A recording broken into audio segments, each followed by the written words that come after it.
Hello, students of Group 7. Here are your results for the first period. Um, Actually, the results will give you an overview of what decisions you made and how they impacted your results in terms of now profits and losses, and how your decisions compared with other four competitors that you are competing with in the market. Um, as you can see, simulation is more of a platform where you are given a chance to understand how micro and macro factors actually affect a business performance.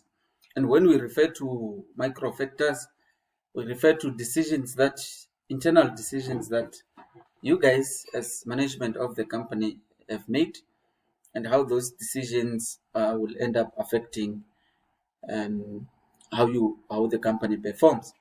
Things like deciding on the price and deciding on the marketing budget, deciding on how many units to be produced, deciding on which workers to be hired, whether temporary workers or full time, and how much they must work. All those obviously are internal decisions that at the end of the day influence how the company performs. But there are also external factors, which we call now macro factors. These are external conditions that also affect how your company performs. But with these macros, you don't have control over them. You can't manipulate them, but you have to plan in such a way that you are profitable in such external conditions. And this could be things like government policies on minimum wages, like you were forced to pay a minimum 9,000 to your workers. Things like demand, that the market only has a certain number of clients. Things like competition, the decisions of other companies, they will also affect how your company performs. And you can't go and impose yourself to other companies, try to influence their decisions. Obviously not.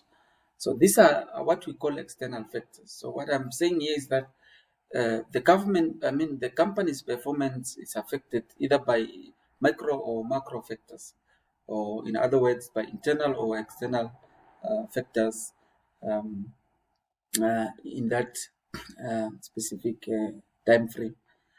This time we are looking at a 6 months time frame, which we are referring to as period one. Okay. This is you guys. This is how you guys performed in the first period. As you can see, the prices. You can see here it says price there. These are your prices for the past 6 months, and I can conclude that we have in this industry or in this market we have three cost leaders, which is company 2, 3, and 5. Why am I saying so? Because they are charging below average. Remember, the price range was between 400 to 600, and the average is 500. And the advice is always that cost leaders must not exceed the average price when they are charging for their goods.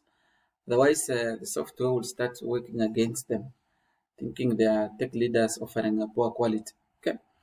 And tech leaders, they are advised to charge above average, as you can see. Company 4 being the highest price in the industry or in the market, charging at 550. And obviously, company 1 being the second highest priced, charging at 530. The least priced company in the market, obviously, is company number 2, charging at 438, followed by company number 5 in terms of lowest price in the market, charging 440. You can see also not so much, 442 for company 3. The thing is, the price for the company for the company to be able to sell, the price must match the quality of the goods, which means we expect company number 4 to offer the best quality products in the market, followed by company number 1, obviously, followed by company number 3, then company number 5, and we expect company 2 to offer the least quality products in the market because they charge a little bit less compared to other companies. And what determines the quality of your products again? Obviously, is the investment in R&D, which means your R&D budget or the amount of money you allocated to R&D results or defines the quality of your products. As you can see, R&D current period, this is how you invested in the first period, with the company number 4 being the highest price company. They are also being the highest investors in R&D. That's good. It's a good planning, which means price goes with quality. Okay. Company number 1 invested 21,000, but obviously, if you come check here, company number 3 and company number 5, you guys invested less than company 2, but company 2 charging less. What does that mean? It means now company 2 might have an advantage over you, these two companies, company number 3 and company number 5, because they might be offering the best quality for the lowest price. Okay, there's no reason why, as a customer, you should go and buy from a company that is charging for example, 442. That might have a lowest quality, but when there's a product that has a much better quality, but charging a low price. Otherwise, unless if this company that is cheap and offer maybe best quality compared to the other two, maybe if they don't create, or if they did not create enough awareness, customers might not know if they are cheap. So then the customers will end up buying some expensive stuff somewhere because that's where they know the stuff are. Otherwise, even if you have a low price goods, you have to create awareness, which means you have to invest in print advertising and sales promotion. So you have to make sure that budget allocation is also right there, which means as you improve the quality of your goods, you must also obviously make sure that you create awareness so that customers know you sell best good things or cheap things or any of those. Okay, but don't get me wrong, I'm not promoting cost leaders to go out there and invest a lot in R&D. That's not your strategy. But tech leaders, yes, you have to improve the quality of your goods so that you make a distinction, so that your products are so exclusive. And you have to market to make sure that customers are aware that you are selling exclusive products, so that they don't just judge your company based on the price charged, but they also know what they are paying for. Okay, but if your quality is much more closer to those of course leaders, then it becomes a problem. Customers will start abandoning your shops and go buy from the cost leaders if the quality between the products is not so much different. Okay, so you have to build the quality, because especially tech leaders, your profit is more far-sighted, which means you're likely to make profit only maybe in period 3 if you're lucky, period 4, 5 going to period 6, but period 1, 2, 3, it's quite difficult for tech leader to be profitable, because you are still in that phase where you are building your product so that customers know really what they are getting out of that high price that you are charging. But as you increase the quality of your product, as you increase your R&D, increase your R&D budget, you must make sure that you also increase your price. But for the cost leaders, you don't have to be investing a lot of money in R&D, because your strategy is based on cost leadership, which means don't invest a lot on a product and just charge less, so that you're able to reach a lot of people to afford and be able to buy your product. Okay, given that customers will not know how much you invested in R&D, but they will look at this index. This index is a result of of what you invest in the research and development, and it's going to be accumulating. Every time you invest something in R&D, this index will be going up.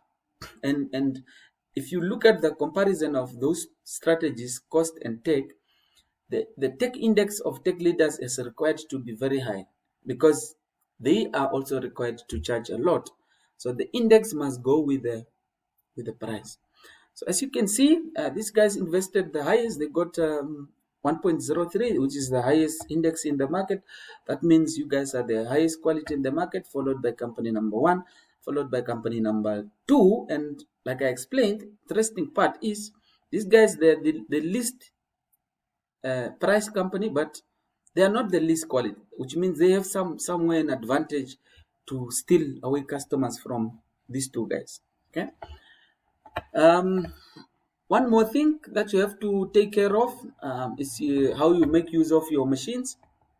Remember, a machine is able to produce 180. If you have two, they are able to produce 360. So make sure your machines work, because if they don't work, it means then your production costs will go a little bit up because of the concept of efficiency. So it means if your machines are not working more, they are not efficient, and that means there are costs involved in acquiring and maintaining this machine. To get a return on investment on those costs, obviously you have to make the machine work. But don't try to make machine work 100 if you know you are not able to actually sell those goods. That's why it's only necessary to make your machines work if your expected demand is also very high. Okay, which means how you make your machines depends on your demand, your expected demand, or your expected number of units to sell in your shop. And that is obviously influenced by your price, your quality, and your awareness. So if you get your pricing and the quality and the awareness right, obviously your demand will increase, and if your demand increases, you will be able to utilize your machine at a high percent. Okay, these are actually percentages. As you can see there, the most utilized machines are from company number 1 and company number 4. Because these guys are tech leaders, they didn't order an extra machine in the first period, because the one machine they had from start, it was able to produce what they wanted to produce. But if you look at the cost leaders, the machines are working much lesser compared to the tech leaders, because all of you guys bought an extra machine, and that extra machine that you bought was not really making a lot as the initial one that you had. That's what affected now your how you made use of your machines. But you also have to be careful. If you force to make your machines work more, at the end of the day, you will have too many units in the shop that you will not be able to sell. That's why I said, let what you expect to sell in your shop guides how you make use of your machines. Like at this moment, these guys are making their machines work more, but this is only good if they are able to sell out what they produced. If they are able to sell all the surfboards they produced in the last 6 months, then we will say it was good for them to actually make their machines work more. But if they still have a lot of units in store in the shop, then it means they could have made their machines work less and not incur a lot of stock levels in the shop. It's not always good to have too much stock, because it means sometimes your money is tied up in these surfboards, and you will not be able to pay your rent or your salaries of your workers and so on. But in some cases, yeah, it's fine to have stock in the shop, but not all the time. I will also not say that you guys making use of your machine 63, 66 is bad, only if you sell out. If you sell out and you have zero stock in the shop and you give away customers, then it was bad not to make your machines work, because you could have produced extra units at free capacity without buying an extra machine. Okay. Also very important, it's how you make use of your workers. Imagine just going to work and you are just Facebooking and TikToking there at work, and you are not doing the job. Who loses out? Obviously, the company loses out. It's the same case here. If you are not making your workers work more, it means you are not getting maximum benefit out of the investment you are making in their salaries and so on. Remember, you are paying these guys. You don't pay them to relax, like here in Team One. They're relaxing too much. About 18% of the time is not worked, you know. About here, 4% of the time is not worked. But here, workers are working 100%. These managers here make sure their workers, their employees are working 95%. It's not bad. Even this is not bad, especially in the first period. But when you are able to make your workers and your machines work more, do so because it then reduces the cost of goods manufacture. Okay, you can see this company that are making their workers and their machines work more. You can see their costs at the end of the day will go down, and I will show you that. Okay, so but what does it mean your workers to work 100%? It means every employee that you allocate or that you give a full-time status is working, like in this case, is making 80 units, because the maximum capacity per worker is 80. If an employee is making 8 units, then it means they're working 100%, which means Team One is not making their workers work 100% because one of their full-time worker is not producing 80 units, only one of them, but the second full-time is not making 8 units, maybe making 60 or 70 units there, you know. Same here, maybe the second full-time, maybe, or the third full-time, or maybe it's only making use of maybe producing only 75 or 70 units, but not 80 units. 80 units per worker makes 100% work utilization, in short. Like I said, how you make your workers and your machines affect your production costs. Okay, but in general, tech leaders are likely to have high production costs or cost of goods manufactured because of the fact that they are not really producing a lot. And if you think of concept of mass production, it's where if the more you produce, the cheaper it becomes per unit. So that's why you can see cost leaders, they're enjoying the benefit of the mass production concept, which means because they are producing more than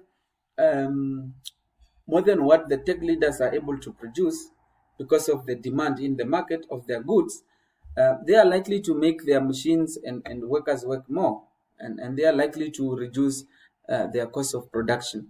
But with the good intention of building your quality and your awareness for tech leaders, your demand will also increase, and you will be able to make use of especially that machine that you have now work more. And if it works more, like 100% or 80% or 90%, and you are able to make your workers work, then you will be able now to also enjoy low cost of production. But this means now the cost leaders are likely to make a good profit per item, or a good profit margin, because their costs are low. Okay, so they don't have to put a big markup to make a profit. They can just put a markup, small markup, so that they can encourage people to buy. Because if they only put a small markup here, then it means they will not charge a lot. But for the tech leaders, they will have to have a high profit margin, and by getting that high profit margin means they will be forced to charge more. And if they charge a lot and the quality is not good, then the customers will not buy. And obviously, is the awareness, communication. How did you invest in marketing, print advertising, and sales promotion? That budget is also very crucial for you, because even if you have good quality products and you are cheap, if you don't create awareness about having good quality products or about being cheapest in the market, customers will not know. That's why you also need actually to create awareness that yes, the cheapest products are here, the best quality products are here.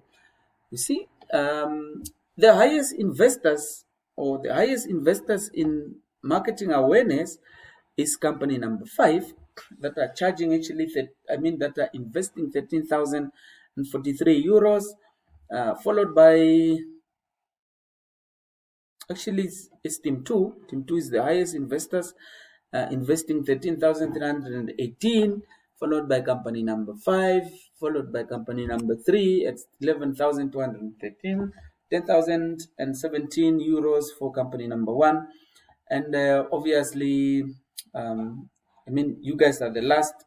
The fourth company is company number 4.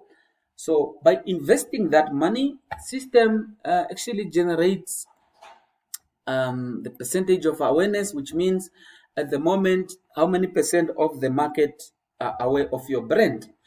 You can see here the highest known companies in the market is company number 2 at 19%, equally known with company number 5 at 19%.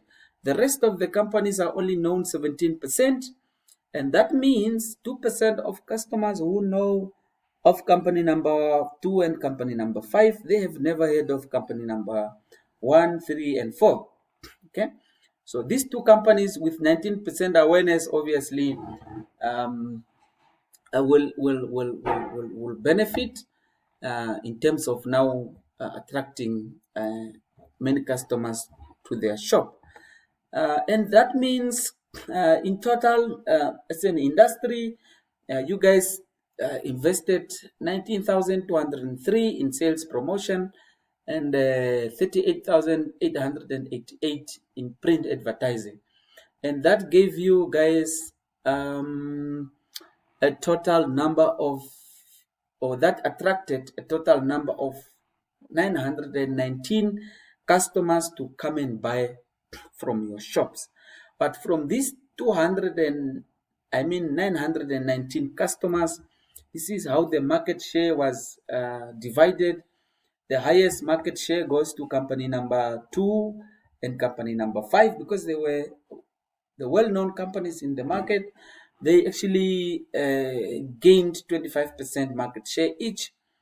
Even though the other companies had same awareness, they did not get the same market share because the prices were not the same. Okay, here in this case, the prices played a bigger role as well. As you can see, company 3 got 23% market share, and obviously not just the price, also the strategy, because tech leaders usually they don't have a bigger market share. That's why they only got 13 for company 4 and 14 for company number 1, which is fine because we don't expect the tech leaders to have the same market share with the cost leaders. You can see there's like a mini competition there between the cost leaders and tech leaders in terms of market share. Given that, I go back to the results. You can see your awareness and your market share, who is well known. Given that you were that well known, did you manage to sell what you produced? Okay, company number 1 sold 129 units. They could have sold 128 units. So your demand was only 128, but because what you invested in marketing and R&D and the price that you set could attract only 128 customers to your shop. But because somebody did not produce enough, you ended up selling one SafePod more. In other words, you gained an extra customer because somebody else did not produce enough for their shop. Company number 2 sold 230. You were only supposed to sell actually 234, which means you sold 230, but you're supposed to sell 234, which means you sold less than what you're supposed to sell, probably because you did not produce enough. I believe you produce only 230, but you could have sold extra 4 units should have been should you have produced more. Company number 3 sold, actually they sold 215. They were supposed to sell 214. Because these guys did not produce enough, they also sent one customer to you. And then company number 4 sold 118. You guys were supposed only to sell 117.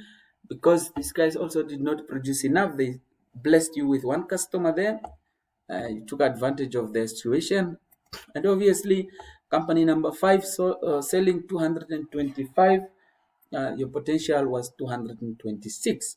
So which means you also gave away one customer. Okay, you underestimated just a little bit, just with one customer you underestimated the market. Given that there are some guys that I believe sold out, that's company number 5 and company number 2. And you see why they sold out? Because they accumulated a high market share because of their awareness and obviously because of their prices. Okay, because if you look at their prices here, company number 2 and company number 5, 438, 440. You guys were charging €2 more. That's why you got only 23% awareness compared to the other guys getting 25, as you can see there. I mean, not awareness, but market share. Market share is only 23 because of that extra €2 that you charged. And obviously the quality was not as good as the other company as well. Given that, look at the units in stock. Actually, company number 2 sold out. Company number 5, they got just 1 unit in the shop currently. And the highest stock level goes to company number 3. You know very well, awareness was not so super, market share was not so good, and you produced quite a lot. You could have charged less to encourage customers to come and buy, because if you could have charged less, more people could have afforded your products. Very good for these tech leaders here, only having 1 unit in stock. That means you guys really estimated your market very well. You did not overproduce. But you guys have 12 here. You could have had 13, but you gained extra customer. You guys could have had 2 because these guys gave you some customers there. That was good for you. You can see the decision of one team can influence the performance of others. Like in this case, all of you guys got an extra customer from from these guys. Okay. Those are the units in stock that you have. When you decide to produce in the next period, you have to make sure you already have some units, finished goods in the shop, based on whatever demand that you will determine for the next 6 months. Make sure you factor in these units in whatever number you will have to produce. I will explain that if you guys organize the live session. I will explain it and you will understand and be able to perform better in the next period. Quality of planning. Obviously, you can see here the highest planning quality goes to company number 5. This actually always just mean how well did you estimate your market. Your market sales forecast is very crucial for your planning. If you overproduce, if you overestimate the market, you will be forced to overproduce to meet your shop's demand, but your shop will not be able to sell whatever you produce because it was an overestimated sales. That means you will waste resources, and also that means the link between your price and the quality of your products, the marketing awareness versus the number of units you produced. Also, that link, it must go hand in hand, which means you can't produce a lot of units and just invest small budget to promote such units. If you produce more, you have to allocate more money to actually market these goods. And obviously, you can't charge more and not improve the quality of your goods. Then the customers will rather go where the quality is good and the price is not as high as yours. So you have to make sure that your price and your R&D goes hand in hand, and that's what it means here. These guys who got a highest percentage awareness, it means they did not overestimate or underestimate the market, and it means their price and their quality is matching, and it means their marketing budget and the number of units produced is also matching very well. So when you increase your price, make also sure you improve your R&D, and when you increase your production, make sure also you increase awareness so that you promote whatever units you are producing. And obviously, moment of truth, we always have a winner. In the first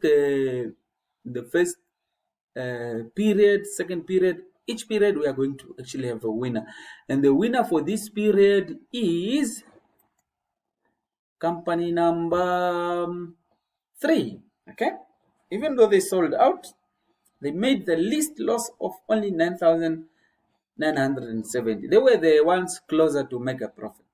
Okay, the run-ups is company number 5, and the highest loss goes to company number 4. Obviously, the tech leaders in the first 2-3 periods, you will have to suffer some losses because you are still in a developmental phase where you have to develop the quality and the brands of your goods. And remember, if you are a tech leader, you must have a very strong brand. People must associate your brand with quality, and that is not an overnight task. You build brand over time. And these cost leaders, customers don't care with the brand when they are buying from the cost leaders. They just care with the price. If the price comes with even a better quality, it's a bonus. Okay, but you guys, tech leaders, don't give up the strategy. Your profits are not short-sighted. They are a little bit far. Maybe period 3, if you make profit in period 3, it means you have planned so good, but usually I expect you guys to break even in period 4 and start actually making profit from there. But while in these periods you are making losses, make sure you are building the quality of your goods. As you can see now, the quality of your goods, where is the tech index? The quality of your goods, it's much more than cost leaders, but the difference is not a lot. So from now here, cost leaders will obviously start cutting down on their R&D expenses to save money so that they can be profitable. But you guys, is not yet time to save big. You can save. You don't need to invest as much as you invested in the first period, but you have to not cut the budget also too much. And like I said, team 3, you guys are the winners of this period. Did I download some trophy here? Okay, and obviously it's a virtual trophy for you guys. Usually when we have a live session,